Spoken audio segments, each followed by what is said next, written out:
Ko, Anete? Nu, čau.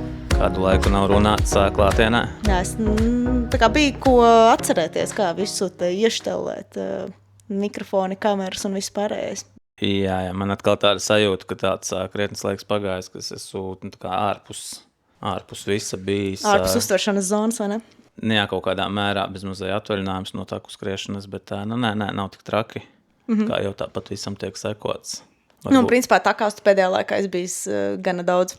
Jā, takās es esmu droši vien bijis vairāk kā vairums. Droši vien jau pēdējos 2 mēnešus, bet nu nekas tūlīt Nāk septembris, nāk rudens, jā, un būs jāstampā Rīgas asfalts, būs jāstampā sniegs, pļuras un viss pārējais, tā kā nekur jau nelikšos. Ziema nāk. Nāksies atkal atgriezties tādā hibrīds krājā, kas par takām tikai sapņo. Kas tikai sauc sev par taku skrējēju. jā. Nu šodien mēs droši vien vairāk tādu apskatīsimies, kas ir noticis ar mums, kādas rūta atziņas no tām pāris nedēļām, ko es biju kalnos. Jo tur atkal kaut kāda apstākļa droši vien, kas ļauj tā nedaudz savādāk atkal uz lietām paskatīties, vai ne? Un kaut ko tad daži jautājumi vēl ir, ja tos paspēsim. Jā, redzēs, tā kā parasti jau liekas, ka nesavāksies tas laiks par tiem tematiem, kas mums tā kā ir izvēlēti, bet kaut kā beigās tomēr aizrunājamies un ir viss labi, un tad jau redzēsim, kur šī epizoda aizvedīs. Jā, labi, varbūt sāc, tad kā tev? Kā man? Kā tev iet? Visādi. Tā kā, skaidrs, kad mēs vispār pēdējo reizi tā par kaut kādu update, tas ir pirms gaujas, vai ne? Tā kā, tāds, līdz ar to es teiktu, ka ir kaut kādas jomas šajā te, tā kā traumas periodā, kur tā kā iet labāk kā pirms mēneša, ir kaut kādas jomas, kur, labi, es negribu teikt iet sliktāk, bet kaut kādā ziņā, tā realitāte neatbilst kaut kādām tām ekspektācijām, kas bija.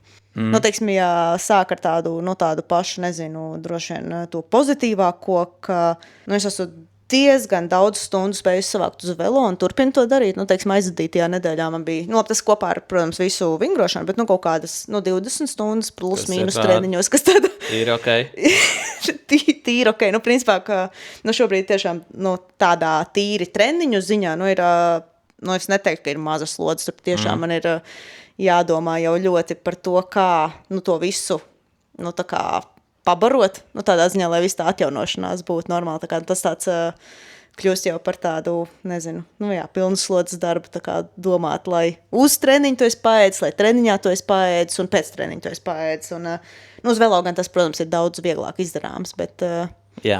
Tā kā, teiksim, tādā velo ziņā es teiktu, iet labi, es aizvien vairāk braucu arī ārpus trenažieru zāles un diezgan daudz ar gravel riteņbraukšanas aizrāvusies un ir forši, ka tur tu vari sajusties kā iesācējs kaut kādā ziņā, ka tas ir kaut kas, ko var apgūt un tad, teiksim, meklēt kaut kādus cilvēkus, kuriem, pajautāt, kā, teiksim, to darīt, vai kā šito, vai, teiksim, kaut kādā grupas braucienā, ka tu saproti, ka fiziski tu esi, ļoti spēcīgs, un, piemēram, kaut kādā, nezinu, kalnā jābrauc, tur, es varu pļāpājot, principā braukt visiem garām, jo tas man nesagādāja nekādas grūtības, bet ko līdz kaut kas tehniskāks, kaut kādi nobraucieni tur ir, čau, es jūs panākšu. Ļoti līdzīgi jau droši vien būtu arī, ja tāds tīrs asfaltas krājais nonāk takās. Jā, tā kā principā tāds... Vismaz sākumā. Jā, tā kā, te ir ārkārtīgi daudz ko mācīties, un kaut kādā ziņā tas ir tā ļoti atsvaidzinoši, un tas ir kaut kas, kur es šobrīd ar lielu interesi arī metos iekšā, un man ir gan plāni aizbraukt, kaut kur iespējams uz tuvējām ārzemēm, tāpat Latvijā vēl kaut kādus maršrutus censies izbraukt, kamēr nav atnākusi ziema, un... iespējams arī vēl kaut kādās sacensībās, lai gan par to es tā kā mazliet šaubos, jo man tomēr, es sapratu, man tā masa, kas ir, teiksim, braucienos, man nepatīk, man patīk vienai pašai, tā kā savā, varbūt ne vienai pašai, bet kaut kādā mazākā kompānijā. Jā. Līdz ar to, tā kā par to, vai es tiešām parādīšos vēl kaut kur šo sezonu ar kaut kādu dalības numuru, redzēs. Bet es neizslēdzu to, ka, piemēram, arī, teiksim, nākam vasar, ar tādu domu, ka tā būs tomēr skriešanas vasara, ka būs kaut kādas reizes, kad es tomēr to ričuku izvilkšu, jo kaut kādus garos treniņus, teiksim, var savākt daudz labāk. Teiksim, es nevaru iedomāties, ka es varētu skrienot, nezinu, vienu dienu, tur, nezinu, 4 stundas nobraukt, nākamajā tur 2, pēc tam vēl 3,5, un tā kā justies normāli, ka vienkārši tā kā apmēram, ka tajā pēdējā dienā tas, kas piebesīja, vienkārši tas, ka sāk apnikt. Ka tas tomēr ir velo nevis, bet, ka fiziski tā kā nav problēma. Teiksim, skrienot, man grūti iedomāties tādas stundas pa Latviju savākt. Varbūt kalnos citādāk tomēr, bet pa Latviju savākt un teikt, ka beigās man vienkārši apnika, bet, ka fiziski nekas netraucē. Tā es teiktu, ir tā labā daļa. Jā, es gan neticu, ka, tā kā tu saki par to nākamo vasaru, noteikti ir iespēja, ka tu tā darīsi, bet man jau liekas, ka tiklīdz tu varēsi tikt pie skriešanas, tad tas velo, varbūt sākumā tur vēl nedaudz, bet tā pazudīs, jo es nezinu, vismaz man tā kaut kas tā bija, ka tajā brīdī, kad tā kaut kāda garā trauma ir beigusies, un tev tā skriešana ir vēl tuvāka, jo tagad tev viņas nav bijis, un tev ir, kaut kādā mērā, vēl vairāk viņā gribās tā kā visu darīt, un, vismaz man tā bija, un tas ir tas velo tāds, gan arī, es joprojām jau krietnu laiku ceru, ka es atgriezīšos arī pie kādiem velotreniņiem. Skatīsimies, varbūt man pa ziemu jāsāk tiešām. Darīt. Jā, tā kā, jo man ir līdz tādam līmenim, ka man velo stāv visu laiku uz statīva. Būtībā tā kā tik pieejami, cik vien var būt. Jā, bet man ir pilnīgi mīksta tā priekšējā riepa jau no tā, cik ilgi. Es pat esmu pumpējis kādas 2 reizes viņu pa vidu. Jo? Jo es domāju, ka es pabraukšu, bet man arī nav normāla ekvipējuma, es tur pusstundu papumpēju, man apnīk. Labi, citreiz. Jā, bet MyFitnessā parasti 2 velo stāv blakus, tā kā, tā. Labi, būšu reāls.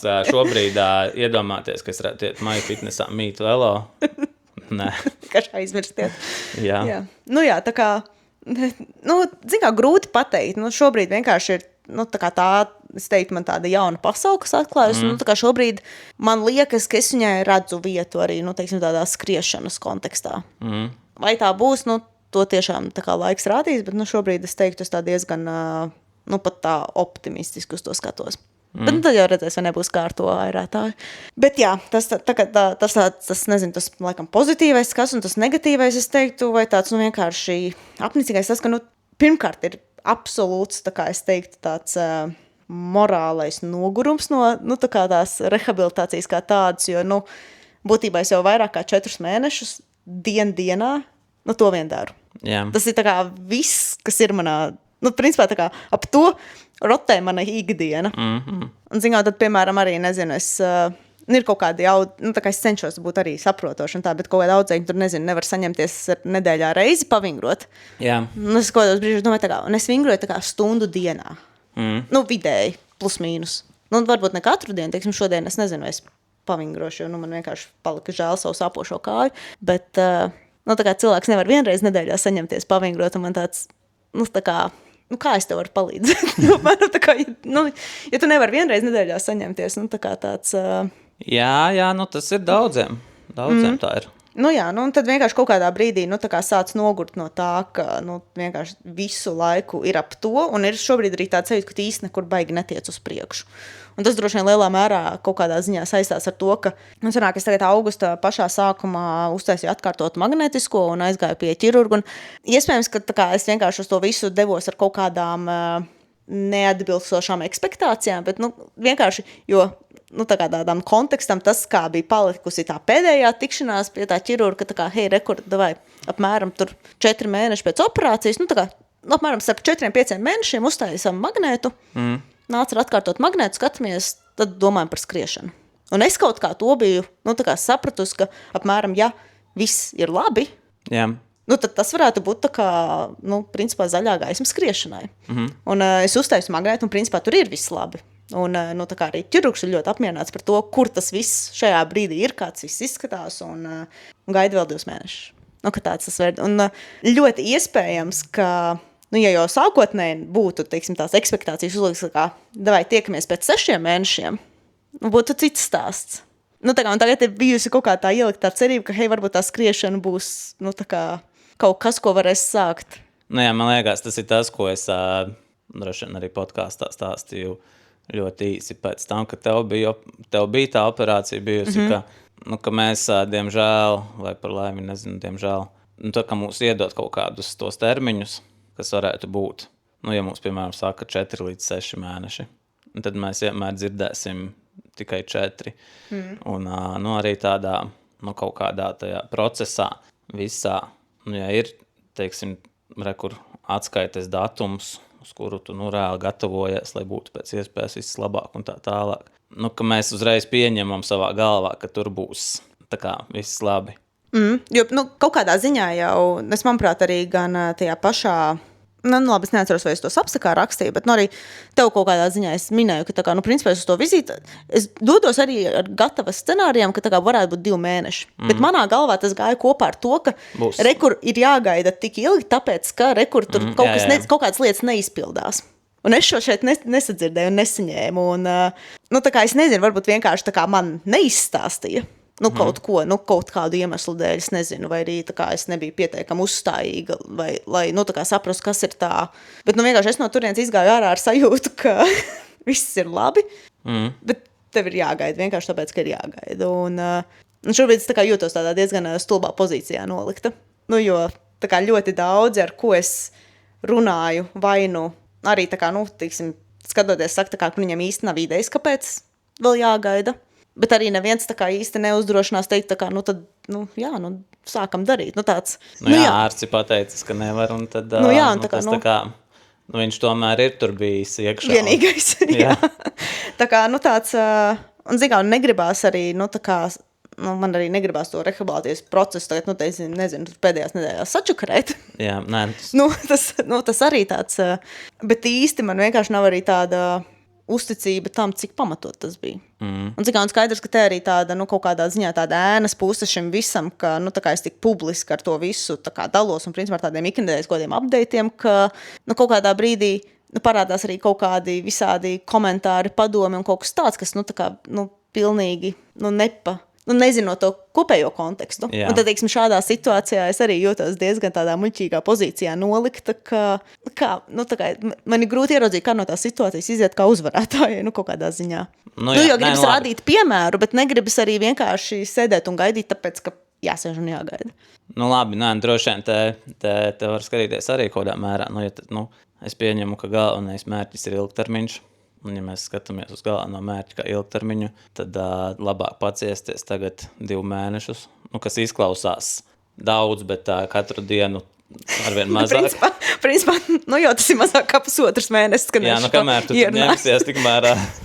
Nē, tā kā, principā, šobrīd, kad mēs to ierakstam, tas jau ir mazāk kā 1,5 mēnesis. Redz. Kamēr vēl nedaudz patrīkstēs, jau būs vēl mazāk, un beigās jā. Tu, tā kā, jau kaut kādā mērā, tieši tā, negribās droši vien to beidzamo daļu, tikai tāpēc, ka nedēļu 2 nevarēja paciesties, sākt ātrāk, un beigās to nožēlot. Tad, ja sāks pēc tiem 2 mēnešiem un nesaiet, tad tu vismaz vari teikt, bāc, tā kā... Halā, jā, ko tu man atļāvi? Jā. Ja tu pati sāc, tad... jā. Tad sūdīgāk. Jā. Tā kā tā, katrā ziņā tāds...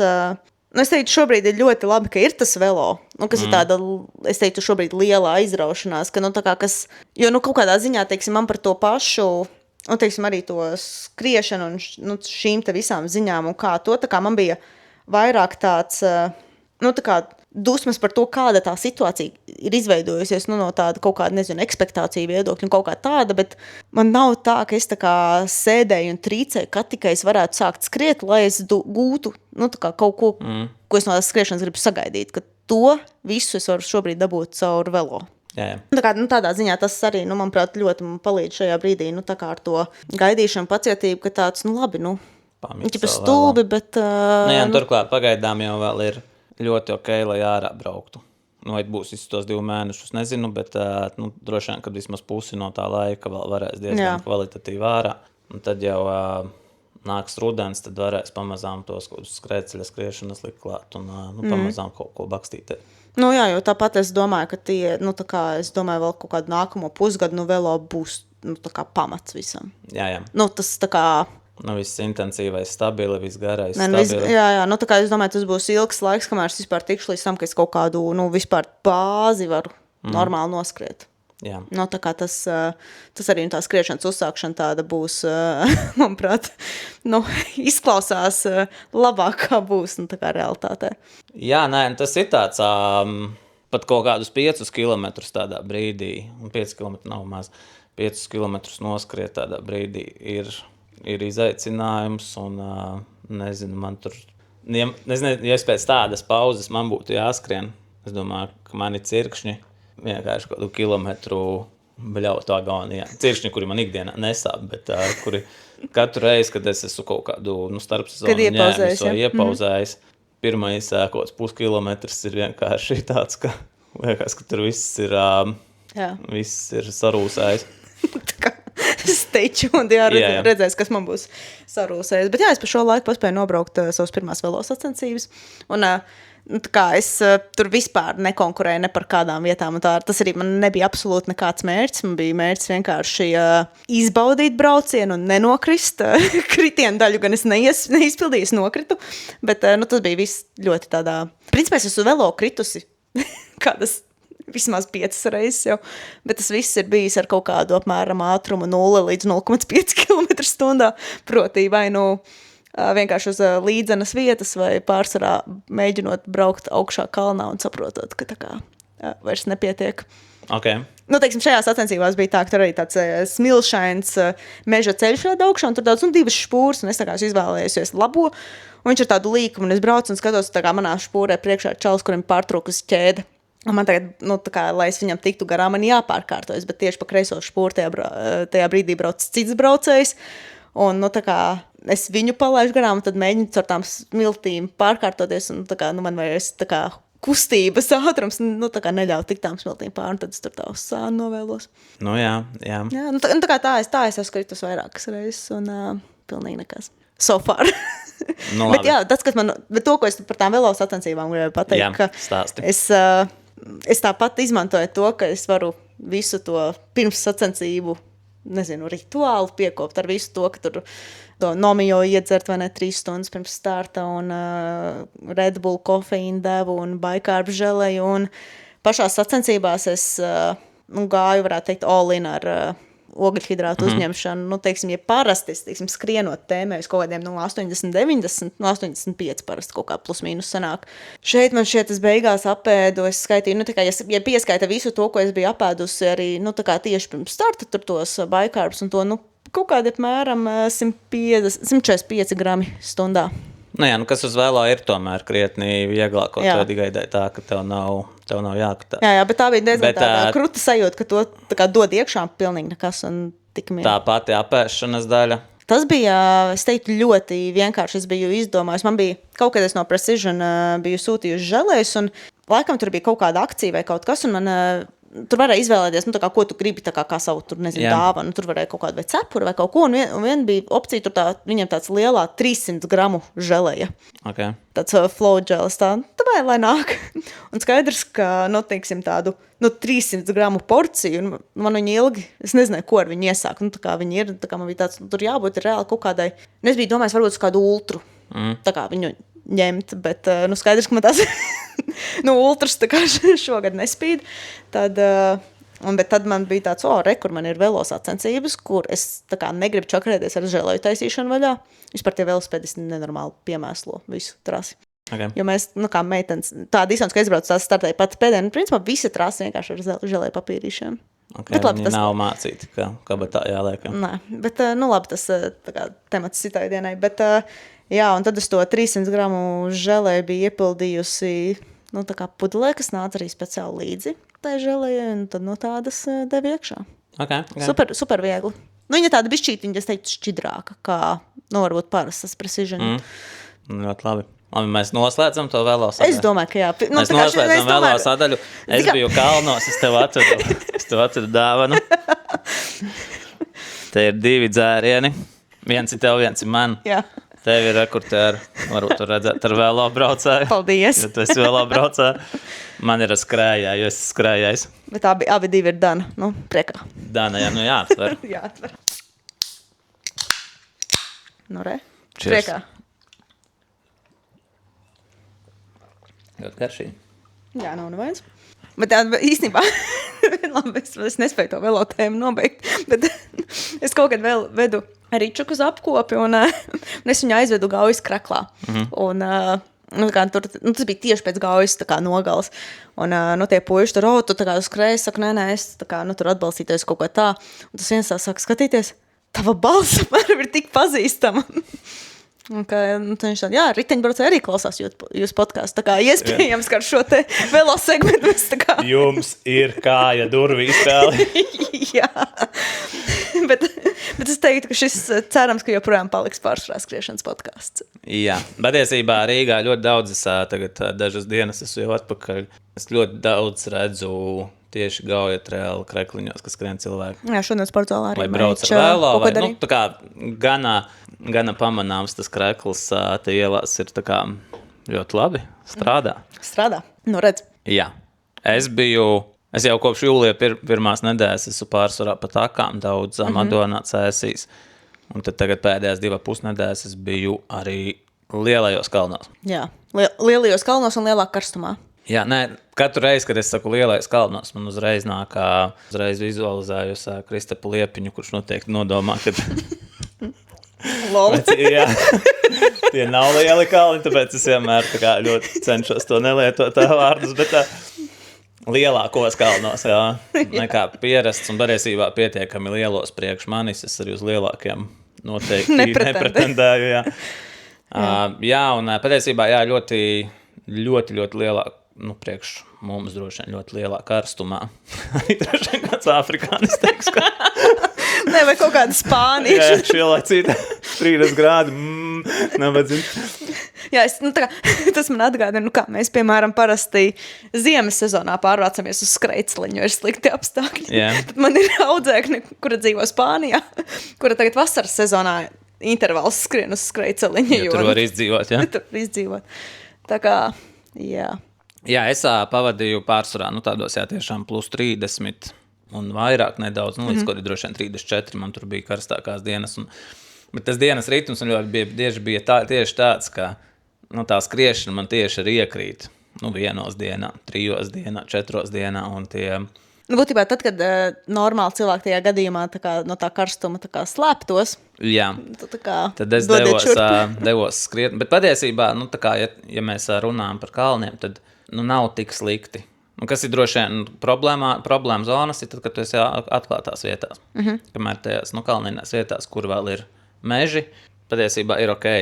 Un tā mana ikdiena jau tur pārsvarā, mēs tās 2,5 nedēļas visas nodzīvojām kempingos, telti, kas nozīmē, ka man arī nebija tik brīvu roku varbūt, lai skrietu tur 3 stundu treniņus vai 4 stundu treniņus. Man liekas, man nekā garāka par 2 stundas bija absolūtais maksimums. Tad tādās 2 stundās, ja tu dzīvo 500 metru augstumā, patiesībā diezgan grūti tikt tai koku zonai cauri un pavadīt tādu ievērojumu laika periodu. Virs tā kā lielākoties īstenībā es to karstumu varbūt nemaz tik daudz nedabūju vai nekā izklausās. Varbūt skrienot tieši, bet kā teiksim, es zinu kā, es iedomājos, piemēram, es biju aizbraukusi uz Nicu. Tur arī, principā bija 30-36 grādi, tā kā pa dienu bieži vien.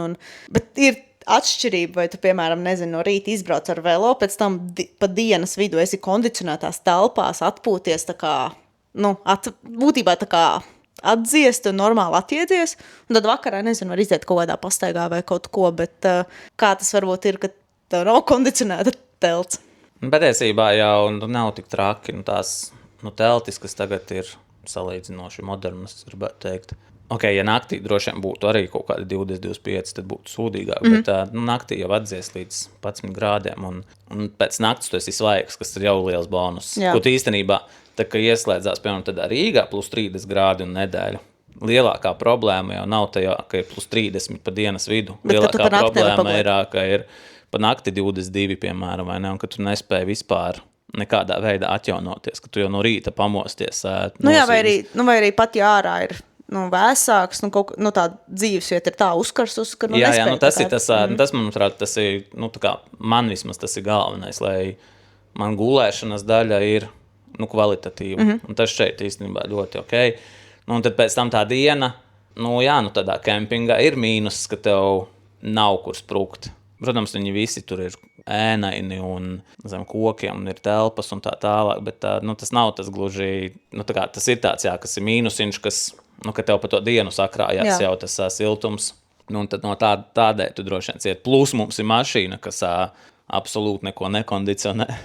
Līdz ar to pat tas nav glābiņš. Jā, tur mēs dabūjam daudz heat trainingu, bet patiesībā jau tas, kas, piemēram, tādā, šādā droši vien pieredzē, viss būtiskākais un pie kā, ļoti daudz bija jāstrādā, reāli šķidrumu uzņemšanu. Visu laiku tu domā par to, kā tu uzņemsi visu laiku ar pudelēm mazājies apkārt. Jo ikdienā, tā kā man šīs mazās lietas kaut kādas parūpēties ir grūti. Tur es dienā izdzeru pietiekami, bet lielākoties tas ir vakarā. Es nezinu, no 7. Tā kā tāds damage control bezmaz. Jā, bet tas tāds ķermeņa paša regulēts. Un tas no tiem 7 vakarā līdz 10 vakarā es izdzeru droši vien, nezinu, 1,5 litru. Un tad, protams, ka naktī pēc tam ir... Tāpēc tā tik interesanti sapņi ir. Jā, droši vien. Tā kā, tas tās droši vien, kas, ka visu laiku tev ir ūdens, nezinu, piemēram, tādi elektrolītu tās tabletes, vienkārši uz urā. Tā kā non-stop iet, vai ne? Non-stop gluži nē, bet katru dienu, vienu tas ir kā absolūtais minimums, bet, visticamāk, 2, 3, un ļoti daudz ar tādiem šķidrumiem. Un tad, skaidrs, ka tas, es jau to karstumu, es arī daudz trenējis pirms tam, ar visādām tur vannām un tā tālāk, un tagad treniņos arī tur tādā, baigi labā sajūta, ka tu esi 30+ grādos skrien, patiesībā pārsvarā jūties super komfortabli. Bet tad es nonācu līdz sacensībām, kuras nebija man pirms tam plānotas, vienkārši sanāca, ka stunda ir salīdzinoši tuvu, ir brīvas vietas, un tāpēc es viņām pieteicos. Tur bija, tā kā es gribēju pieteikties, bija 25 km un 42, es gribēju tos 25, jo katru dienu kalnos tiek skriets, un varbūt nav super gari tie treniņi, bet tāpat ir. Bet katru dienu ir, un lielākoties viņi nebija neviens baigi virs 2 stundām, bet neviens zem 1,5 stundas arī īsti nebija. Principā tu izmantoji maksimumu, cik tu vari. Jā. Un tad tās kājas absolūti nekādas. Un es domāju, uz 5 es izturēšu, un 42 tur tā, bet kamēr es tur čamājos, bija palicis 42. Un tad tos arī izvēlējos. Un neskatoties visu to, kad tas karstums ir trenēts, ir būts daudz un tā tālāk. Mačos gan es dabūju riktīgi iekšā. Okay. Jo tur arī bija stipri virs 30, bet tur jau redz bija vairākas stundas augšā pa atklātām vietām. Un tas laikam kaut kas tāds arī pirms gada, piemēram, tādā Valderānā man bija ļoti līdzīgi, kur arī tik līdz es nonāku tādās super atklātās un ilgstoši. Tur man ķermenis netur to karstumu. Ko tu nākamvasar līdzīgā situācijā varētu darīt citādāk? Redz, tas jau ir tas... kaut kāds, nezinu, saules krēms, augstās rociņas vai tā kā... Piemēram, šajā reizē pie tā, ka man ir daudz, kas no ekipējām arī tam kaut kādam karstiem laikam paredzēts. Un es ļoti maz no tā izmantoju. Un tad droši vien, kaut kādi tāds varbūt nesaistīts attaisnojums, bet mums ar mašīnu gāja visādi. Un dienu pirms tā starta es vakarā spriedu, ka mēs nebrauksim. Jo man ir bail, ka tā mašīna mūs neaizvedīs līdz tai starta vietai. Mums tur ar viņu gāja grūti, un tur, tā kā viņa bija pārkarsusi, un tur fanelis kā Ziemassvētku egle visu ceļojumu un tā tālāk. Ņemot vērā to karstumu, bija tāda liela baža līdz ar to. Tas viss brauciens uz to starta vietu, principā tāds stresa tāds pasākums. Kad tu principā nevis tu domā par to, kā tu tur skriesi, ko tu ēdīsi, ko tu dzers un tā tālāk, bet tu domā, tu principā skaties veizā un skaiti tās minūtes, kas ir palikušas vai vispār aizvedīs, vai ne? Jā. Un kaut kā visa tā ņemšanās rezultātā mēs arī tai starta vietā nonācām tikai kaut kādas 40 minūtes pirms starta. Man vēl numurs jāaizņem, tur vēl kaut kādas 15 minūtes pirms starta jau obligāti ir jābūt starta koridori. Okay. Respektīvi, man viss, viss ir ļoti tā saspringti. Jā. Un, tā es droši vien neuzliku tās, piemēram, augstos uzročus, vai ne? Nemaz nerunājot, piemēram, par kaut kādu ledus dabūšanu, kas droši vien 6 no rīta randomā Itāļu miestā nav nemaz iespējams. Un savukārt atvest mašīnā, kurā nav kondīša, kas droši vien arī nav īpaši iespējams. Tā kā tāds, beigās man bija tā smieklīgā tā bucket hat, kas, tā kā no karstuma mani teorētiski pasargā, bet tas arī bija mans tāds vienīgais rīks.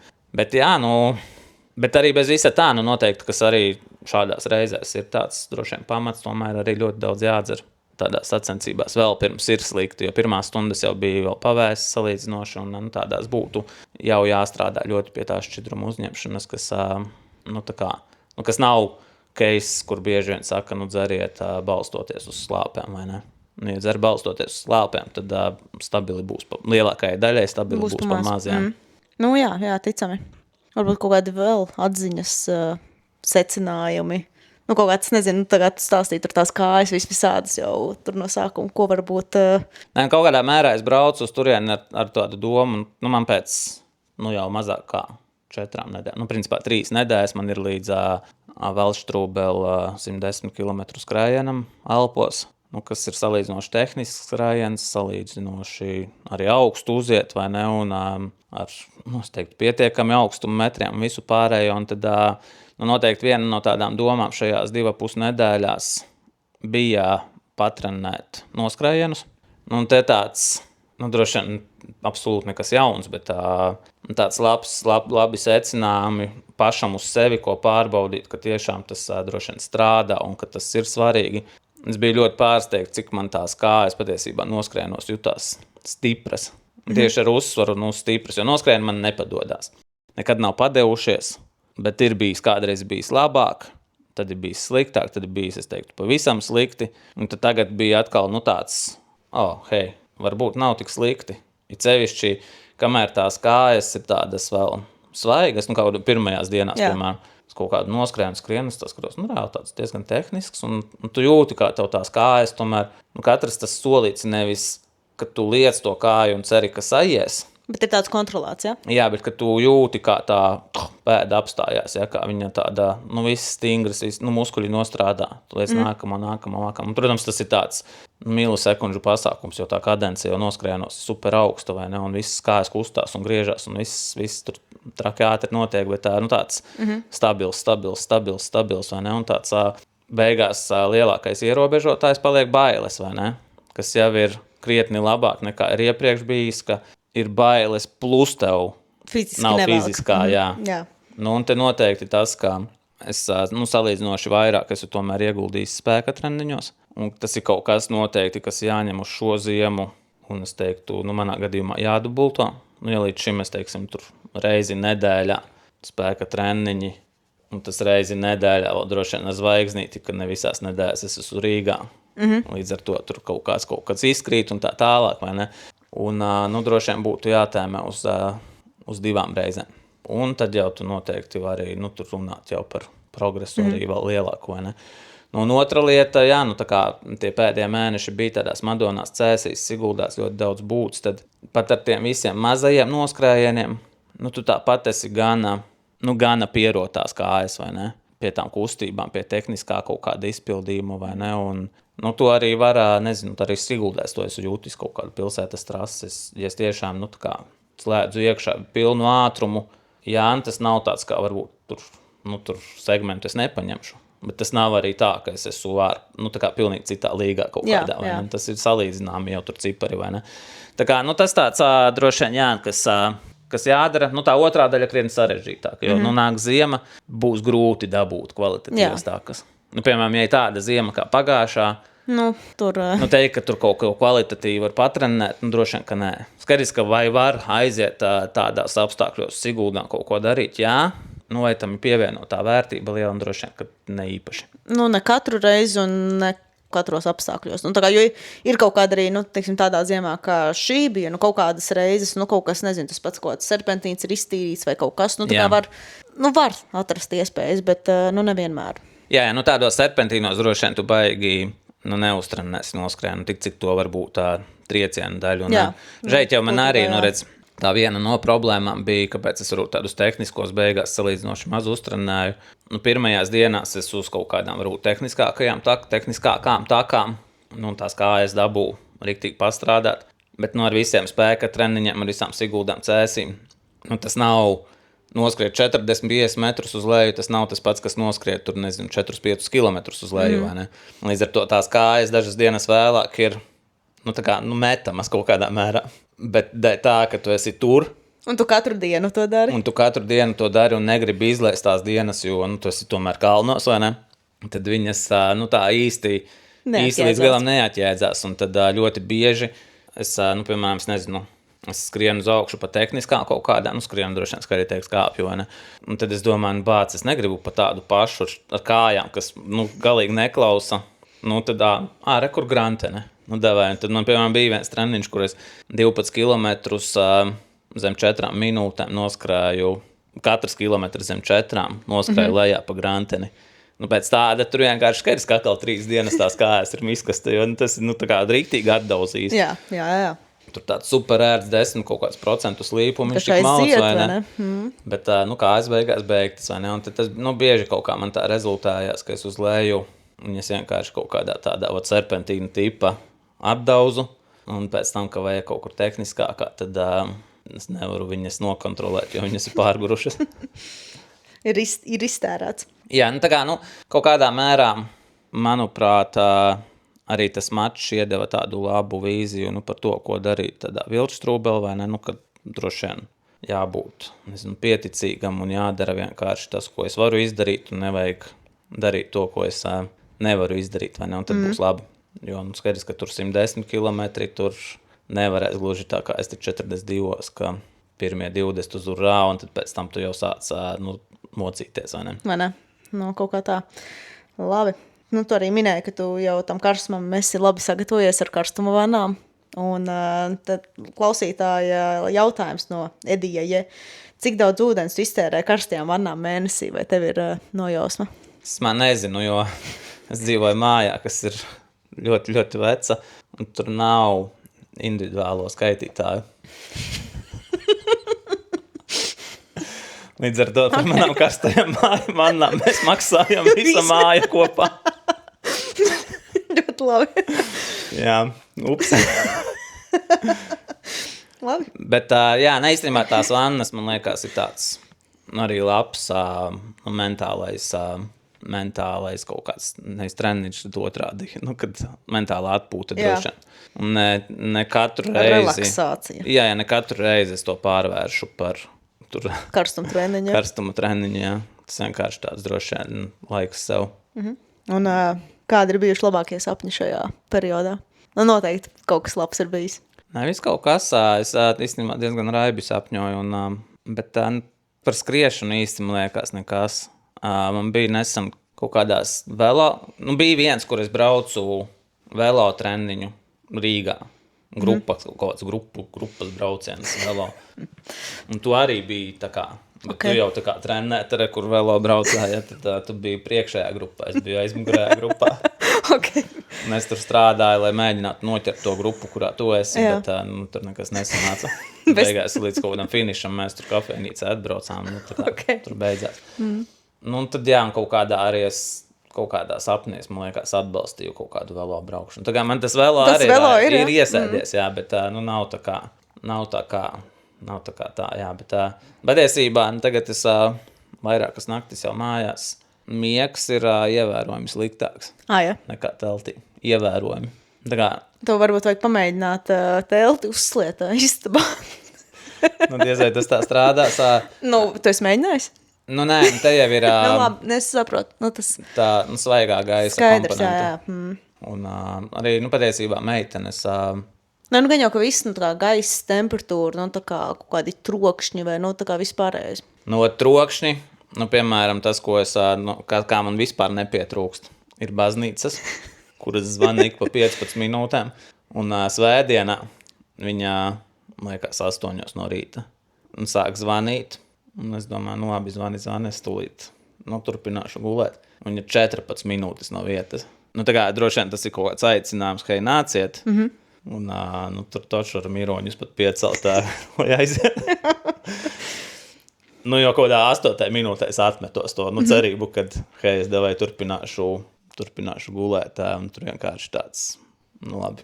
Jā. Es sapratu. Man arī kaut kādi sapņi ir bijuši. Bija kaut kāds viens, kur arī es kaut ko ar riteni braucu, bet tas tā kā nebija nekas īpašs, bet bija kaut kādi pāris, kur bija tā kā, varētu teikt, tā kā orientēšanās, bet ar tādu nedaudz tā kā izdzīvošanas trilleri, tāds kaut kāds... Tie labiem. Tāds, apmēram, ja tu neatradīsi punktu un nepaslēpsies, tad, tev ir kaput. Kaut kāds, apmēram, tur tāds bišķi ar tādu apokaliptisku pieskaņu. Nē, tie apokaliptiskie vislabāk. Es vienkārši viņus nepieminu, jo viņi nav nekāda sakara ar skriešanu, bet man bija kā reiz vakar vai aizvakar, ka ārā ir radiācija visam un paralēli es esmu kaut kādā biroja darbā, kuram jāpilda tests, kuru turklāt visi jau ir izpildījuši, bet es esmu palicis pēdējais, jo man meitenes kaut kur aizkavēja. Es esmu dusmīgs uz viņām, ka man jāsēž un kaut kāds tests jāklabina, kamēr visi pārējie radiācijā sēž. Okay. Nē, pēdējais, kas man bija tāds arī, ka es pamodos, tā kā vienkārši, kas tas bija, ka es strādāju pulsometrā. Bet, kaut kāda tādā... Nē, tas bija pulsmetri, bet citās telpās pilnīgi cita noskaņa, un tad Māris nebija Māris tur kaut kāds.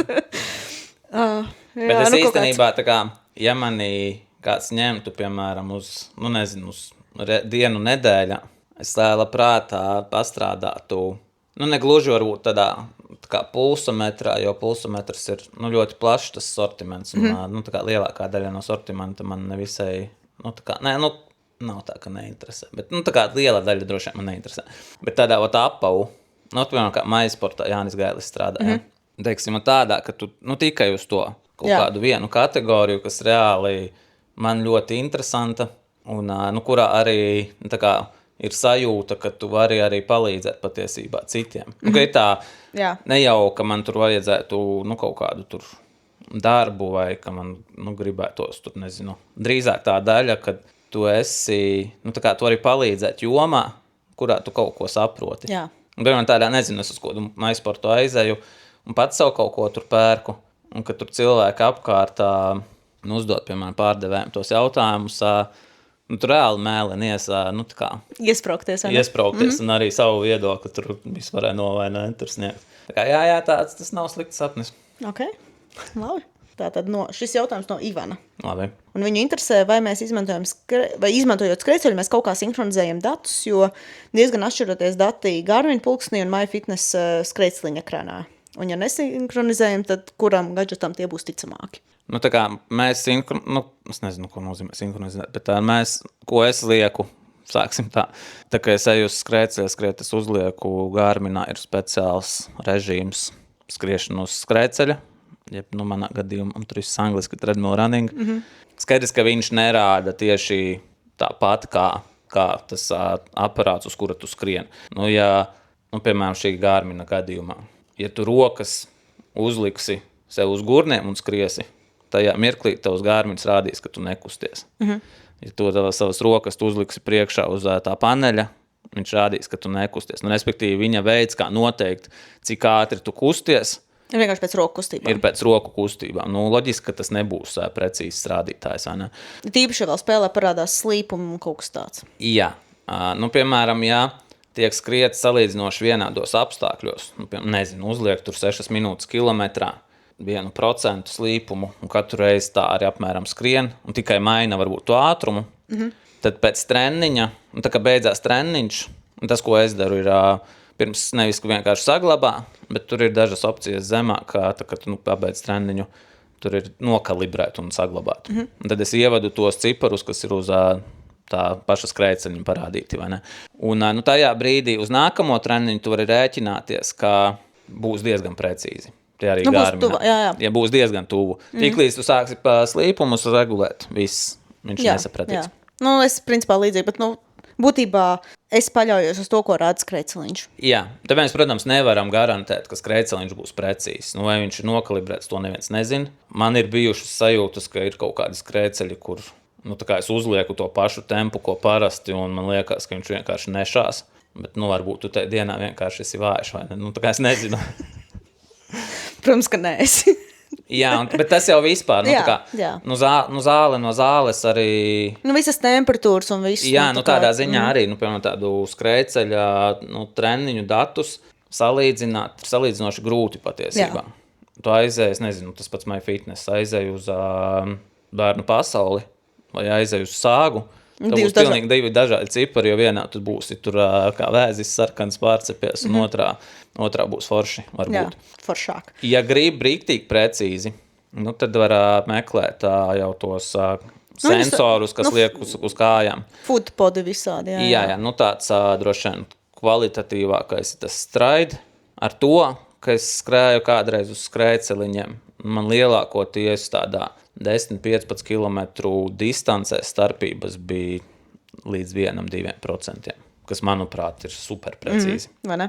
Tā kā, jā, bet tā, principā, uzticās tikai trenažierim. Pulkstenim uzticēties telpās, kur viņam nav GPS un tā tālāk, tas nederēs. Starp citu, man bija pirms nedēļas ar vienu naudzēknēm mistika teorētiski. Tas treniņš tāds, ka viņa skrien, beigās atskrien uz stadionu un apļo pa stadionu to tempo daļu. Okay. Un tur viņai liekas, ka viņa skrien ātri, bet pulksteņa dati rāda, ka viņa skrien lēni. Un nespēja izdomāt kā, un arī mākslīgais intelekts nespēja izdomāt kā. Un es izdomāju. No. Jo tam Garminam ir arī tās funkcijas, ka tu arī skriet pa stadionu. Jā. Un tad ir svarīgi uzstādīt, pa kuru celiņu tu skrien. Jo šī gadījumā bija skriets pa kaut kādu ārējo celiņu. Garmin uzstādījumā ir uzlikts, ka skrien pa iekšējo celiņu. Līdz ar to viņš uzskata, ka krietni garāk sanāk. Ka to laiku, ko tu pavadīji aplī, viņš domā, ka bija tikai skriets pa pirmo, īstenībā pa krietni garāku trajektoriju. Tas arī tāds, kas ir jāņem vērā. Jā, tas gan. Un vispār stadionos arī ar parasto GPS joprojām ļoti uzmanīgi. Principā, stadionā es teiktu jāvedās pēc līnijām un laika, tur tas būs viss optimālākais. Protams, pieņemot, ka tas ir normāls stadions. Jā, tā kā. Nevis kaut kāds, skolas pagalmā, kaut kāds random garuma kaut kas, kur vispār tā kā nevar saprast, cik viņš tur garš vai īs. Spotifyā ir jautājums no Edgars Po. Viņš tā arī pats ir ierakstījis, kas ir izcili, manuprāt. Kāda priekš jums ir laba treniņu nedēļas atskaita? Tāda, no kuras es varu saprast. Kā tajā nedēļā ir veicies, līdz ar to tas nozīmē to, ka cilvēks ir uzrakstījis par katru treniņu kaut kādu komentāru un vēlams detalizētāk par visok. Jo ir skaidrs, ir kaut kādas reizes, ka tas treniņš ir tiešām pilnīgi ne ar ko neizceļas. Un tas ir tā kā normāli, ka ir kaut kādas reizes, kad tu noskrien treniņu, saprot, tiešām viss bija ok. Bet ja pie katra treniņa defaultais komentārs ir viss ok. Jā, tādai atskaitē nav jēgas. Jā, bet tā kā būtībā tas, kas mani neinteresē ļoti detalizēti, lai cilvēks tur uzraksta cik tur kilometrus noskrēja vai nezinu, tās lietas visas, ko es varu apsīties, tiksim, Garminā vai Stravā. Līdz ar to mani interesē vairāk tieši tā sajūtu daļa.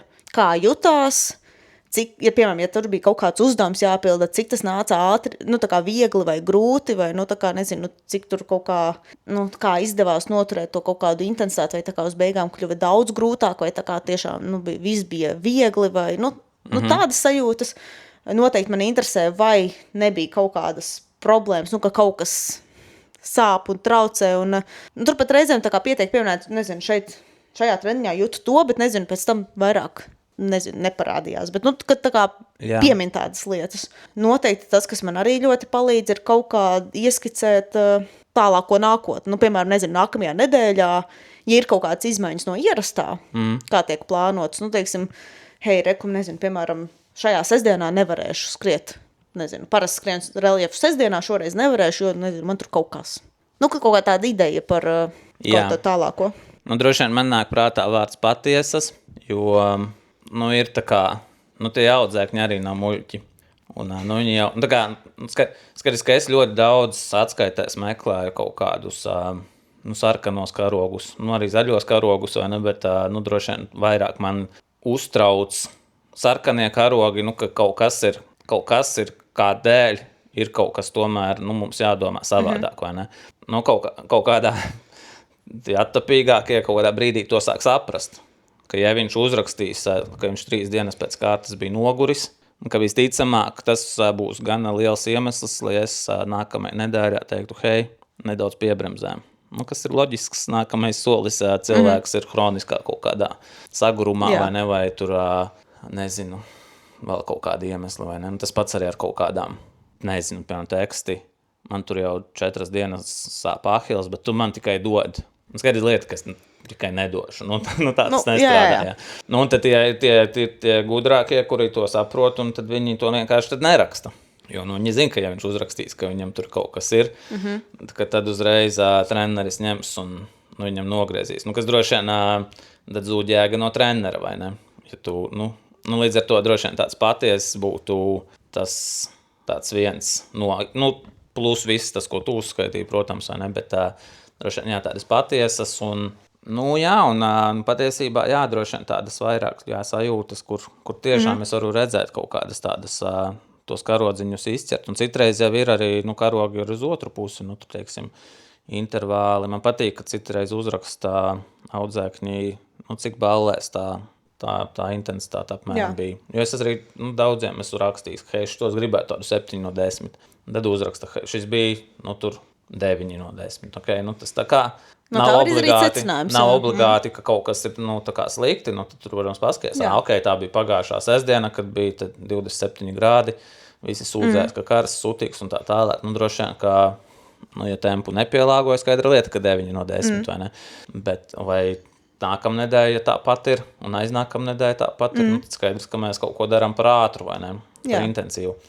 Tā kā, tādas lietiņas man arī patīk novērtēt. Man arī patīk, ka pierakst kaut kādas tās, nezinu, ikdienas lietas vai apstākļus, kas varētu būt ietekmējuši to treniņu vai, to vispār, teiksim, nezinu, tagad ir, nezinu, kādam tur, piemēram, saslimis bērns un tāpēc, netiek gulēts normāli. Skaidrs, ka tas ietekmē, vai, piemēram, nezinu, darbā kaut kāds liels projekts jānoslēdz un kaut kādas lietas. Un tā kā tas viss ietekmē, bet tāpat laikā arī izvairīties no kaut kādas tās atskaites piesārņošanas ar kaut kādu informāciju, kas, tā kā nekādā veidā, nepalīdz. Piemēram, man maz ko mainīs tas, ja es zināšu, kādas dziesmas cilvēks ir klausījies tā treniņa laikā.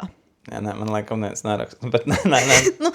Tā kā, kas var, ir kaut kādi, varbūt, teiksim, specifiski gadījumi, kur kaut kāds, teiksim, nezinu, kur tas tiešām tā kā iedaras, līdz ar to. Jā. Bet, tas ir kā raksta, ir kas, piemēram, tie rakstīšanas stili un cilvēka jau kaut kāda vispār komunikācijas stili ļoti dažādi. Un vienkārši nāk prātā, ir kas raksta tās atskaites arī ar humoru kaut kādu savu. Tādā, piemēram, ka tādā, ja viņš tur 3. stundā tur knapi dzīvs, tur nezinu, no Kalngales meža nāk iekšā, un tad viņš ieslēdz Rammsteinu, vai ne? Ļoti labs tāds teksts. Tādu, kas ir kaut kas, ko interesantu rakstīt, vai ne? Bet skaidrs, ja tas ir vienkārši, tā kā faktam, ka kur es klausījos tādas dziesmas, droši vien, ka nē, vai ne? Bet, bet to jau tur laiku iemācies arī tā kā neizlasīt. Jo projām droši vien labāk nedaudz garāka tā atskaite, un to detaļu varbūt pa daudz, bet nekā kā par maz, vai ne? Jo, droši vien viss sliktākās ir atskaites tās, kuras neatnāk. Kur tu balsties uz pieņēmumiem. Jā, un tad otras sliktākās droši vien ir tās, viss sok, vai ne? Un tad beigās ir man jau 3 nedēļas sapšitas. Jā. Kaut kā tā. Droši vien pa tādu, ja mēs paskatāmies arī, droši vien šajā laikā kopš gaujas, tādas ārzemju lielākās sacensības, kas ir notikušas, ir Sierra Cenal, kas, teiktu, bez lieliem pārsteigumiem, tā kā mežonīga konkurence, mežonīga ātrumi. Es nezinu, vai es gribu tā kā ļoti detalizēt kaut kādos rezultātos iet iekšā, jo, nezinu, to ik viens var tā apstīties. No tiem rezultātiem, kas ir, ka tas Sierra Cenal tomēr parāda, ka viņš respektīvi, ka viņš nav tipiska taku skriešana. Jā, daudzi tie, kas tur ir pirmie arī jebkurā taku skriešanas mačā, bet ir izņēmumi. Un tie izņēmumi, es domāju, kaut kādā mērā parāda, ka šeit varbūt nav tās kaut kādas, nav ļoti plašs prasmju pulks vajadzīgs. Respektīvi, šeit pietiek ar to, ka tu esi fiziski vislabākais. Kas norūt, jā, tu smejies, bet skan vienkārši. Skan vienkārši, bet ļoti daudzi mači, kur nepietiek ar to, ka tu esi, tīri par motoru, ka tu esi fiziski stiprākais, vai ne? Taku skriešanā to nepietiek. Jā. Tas ir tā kā skaidra lieta, ka tas ir droši vien galvenais faktors, bet tas nav vienīgais faktors. Kamēr šeit ļoti daudz tomēr ir tā sajūta, ka šis ir tāds kā tilts, starp rīktīgu taku skrējēju, kurš ir ar labu motoru, un tai pašā laikā kādu, kurš varbūt taku skriešanā līdz šim vēl nav bijis, bet grib savus spēkus pamēģināt, jo viņam ir, nezinu, viņš ir ļoti labs triatlonists vai ļoti labs, 5 km skrējējs un tā tālāk, vai ne? Tā kā, tādā ziņā, piemēram, tas pats, tāds labs piemērs, kuram nesanāk nevienu gadu šeit, ir marokānis El-Huzī, kurš, principā, Golden Trail sērijās uzvar gandrīz katru reizi. Un kaut kā šeit... Viņam vispār neiet. Jā. Viņš ir vairākas reizes mēģinājis, viņam viens top 10, kas ir, protams, tāpat kruta, bet čālim, kurš ir pieradis visu laiku uzvarēt, tas liekas jocīgi. Un tad tu skaties, kā viņš, piemēram, nezinu, kaut kādā tur Broken Arrow skrien pa tehnisku lejā vai ne, tempā vai ne, to viņš šeit nevar, teorētiski beigās ir uz leju. Šeit tā kā daudzi var to izdarīt. Noskriet ātri lejā. Jā. Jo tas nav daudz. Jā. Bet šeit ir tāds rīktīgi, tikai uz fizisko, kas varētu parādīt, ka varbūt viņš, ja runā par tādu fizisko spēku, nav tomēr pats labākais, bet viņam ir ļoti daudz citas īpašības, kas te taku skriešanā, kas viņam ļauj arī te supertehniskajos un tā tālāk būt ļoti labam. Vai ne? Tas tāds mans mīnējums, es neesmu pat viņu klātienē nekad saticis, vai ne? Bet tāda man sajūta nedaudz, vai ne? Vai arī varbūt viņš vienkārši nemāk nopeisot sevi, lai 2000 augstuma metrus kvalitatīvi uzskrietu. Nezinu, šaubos īstenībā. Jā. Diez vai skrējējs, kurš skrien tik daudz sacensības kā viņš un tik dažādas sacensības kā viņš. Bet tas, kas man no šīm sacensībām bija tāds viens moments, kas man likās interesants, tā kā negatīvā ziņā interesants, ka dāmu cīņā kā izvērtās un sanāk Nienke Brinkman, kura pēc, es teiktu, pāris gadu tāda pārtraukuma no sacensībām. Šogad ir atgriezusies sacensību apritē, viņa arī man šeit Eiropas čempionātā skrēja un tagad arī šajā te Sierra Cinal, un viņa, manuprāt, tajā brīdī kopā ar to rumānietu Madalinu Florē skrēja 2., 3. vietā, un ieskrēja vienā no kontrolpunktiem, kur, viņai nav atbalsta komanda tai Ninkei, bet viņi ir aizsūtījusi uz turieni, tā kā var savu uzturu aizsūtīt. Un viņi pieskrien pie tā galda, un tur vienkārši uz galda ir pudeles, un viņas pudeli viņi nevar atrast. Visticamāk, viņi tur, tā kā nezinu, vai nav, vai nevar pamanīt. Un tad vienkārši kā tas, kā izjūgt tā sacensība tajā brīdī, ka rekrutēja Madalinai ir suports, iedot pudeli, tā tur aizskrien. Un tad tāds tā kā, tu biji rēķinājis, ka tev būs kaut kāds uzturs, un tā viņš nav, un kā tev tajā brīdī jāpārslēdzās, ok, labi, tā kā šis man nav, tā kā, tad... Laikam jau tādā taku skriešanā tas ir bijis un ir un būs. Tā kā, nezinu, piemēram, to pašu, ja es tagad vēl strūbeli ņemu vai nekur es skriešu. Man visticamāk būs jāskrien ar visu, kas man ir no starta. Kaut kur es varēšu aizsūtīt mantas, kas ir forši, bet tās mantas kaut kur, jebkurā no tām vietām, lai dabūtu, tas prasa laiku. Un tikmēr uz tiem 110 kilometriem ir 6 atbalsta punkti. Ok, tas ir daudz. Tas ir ļoti daudz.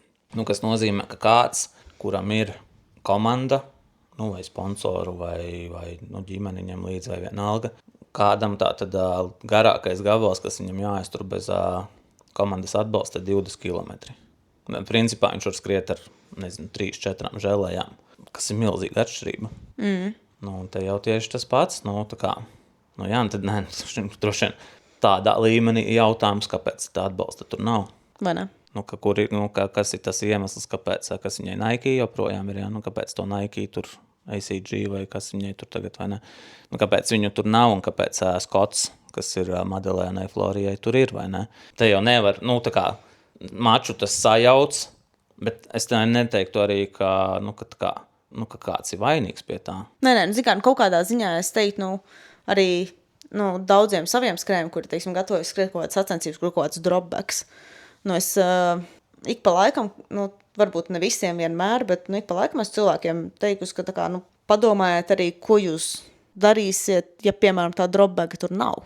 Jo viss kaut kas var notikt. Tas pats arī, ja tev ir atbalsta komanda.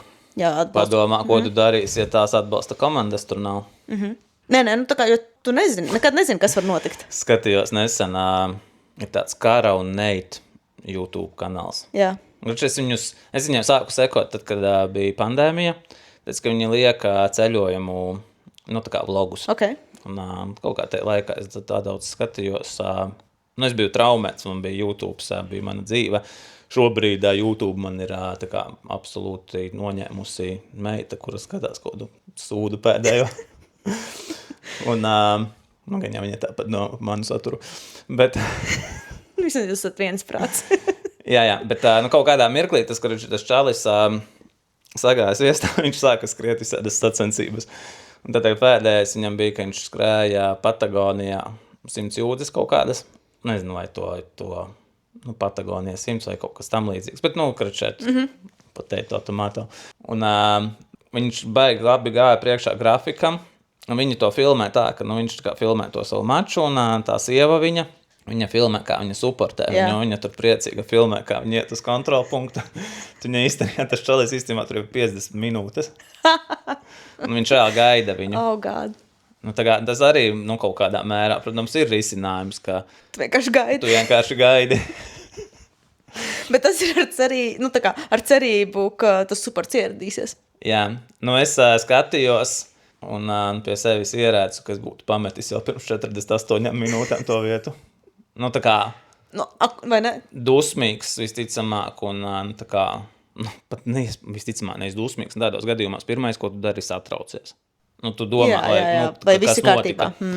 Jā, bet droši vien sabāstu kabatās pilnu ar kaut ko un ko darīt. Tieši tālāk. Jā. Jā, bet viņš bija priecīgs, baigi, viņam tieši atpūta bija prasījusies, viņš chill. Vismaz labs saturs. jā. Saturziņā ļoti labi. Bet jā, tad vēl ar tādu skatu atkal nākotnē, tad tā skaidrs, ka tūlīt lielā UTMB nedēļa sāksies. Man gan ir tāda sajūta, ka tā kā amerikāņi par Western States tomēr spēja daudz lielāku haipu uzbūvēt, lai gan var jau būt, ka vienkārši es tā kā izvairos, jo tā kā man vairāk gribas tam sakot līdzi. Bet... Pirmkārt, viņi māk lielāku haipu uzbūvēt, un otrkārt, haipu par UTMB arī viņi būvē, principā. Jā. Vismaz mūsu burbulī viņi ir tie, kurus es dzirdu, ka kaut kas, ka tur būs, vai ne? Nākamā epizode mums būs tā kā daudz fokusētāk tieši par UTMB, bet ja tādā lokālā, tad, droši vien vērts pieminēt, ka vēl priekšā ir viens Latvijas čempionāts takās, tātad tas būs septembra beigās SKM. Tā kā, tiem, kuri grib pacīnīties par Latvijas čempionāta medaļām, tad gatavojieties skriet Siguldā. Labi, vai tev ir kāds, ko izcelt? Ko izcelt? Gan jau, ka daudz visu kaut ko varētu izcelt, bet es tā kā šobrīd esmu riteņbraucējs, tad es gribu izcelt savus velodraugus. Tā kā, vai ne, tā kā, kur mēs esam aizdzīvojušies. Bet jā, tā kā es... Velodraugi. Badīja. Yeah. Tā kā jā, es izcelšu Lelu Dalmanu un Kasparu Verdenu, kur abi divi man diezgan daudz ko ir iemācījuši, parādījuši, no kuriem kopā diezgan forša velo izbraucieni, tā kā, jā. Nākamgad Anetē sāks skriet, un jūs vairs nebūsiet viņas draugi. Izbaudiet. Tu skauš? Es izcelšu Lindu Eglīti. Okay. Viņa pagājušajā nedēļas nogalē ironiski, bet piedalījās vēl sacensībās. Igaunijā. Jā. Kokova kaut kas tur. Bet tur bija 580, laikam, tā oficiālā distance. Yes. Kilometri. Un es izcelšu, laikam, par, viņa finišēja 2. vietā, un ar, tā kā, bez stresa ar palikšanu pa naktī, lai atpūstos pēc pirmā lielās 24 gandrīz stundu daļas, vai ne? Un pēc tam, lai piebeigtu to 2. daļu, un droši vien to, ka finišā tur bija daudz vēl brīnījušies, vai tuvu finišam, kur viņa tik svaigi izskatās. Tā kā, nobraukt tādu ar tādu pozitīvismu un labu sajūtu, man liekas, arī ir kaut kas, kas īstenībā nav viegli sasniedzams. Jā. Pat ja tas ir tāds Z1, Z2 tur, vai ne? Tas pilnīgi vienalga, tā kā tā ir ultra. Jā, tas ir tāds vienalga tur 2 pilnu dienu pasākums, vai ne? Krūti. Tā kā, jā. Ir kur augt. Jā. Tā kā, jā, Kokova jau var pierakstīt savā kalendāru. Tiksim līdz tam. Ja būs aktuāli, tad pajautāšu Lindai. Jā, labi. Es došos šonedēļ atpakaļ takās, kurās es biju pirms lielā izbrauciena un padzīvošos kādas dienas pa Cēsim Madonu. Ko darīs tu? Tieši tā paša kā parasti sporta zāle un kaut kur mīšu. Labi, tiekamies takās un uz vēlāk. Jā, tiekās. Čau! Čau.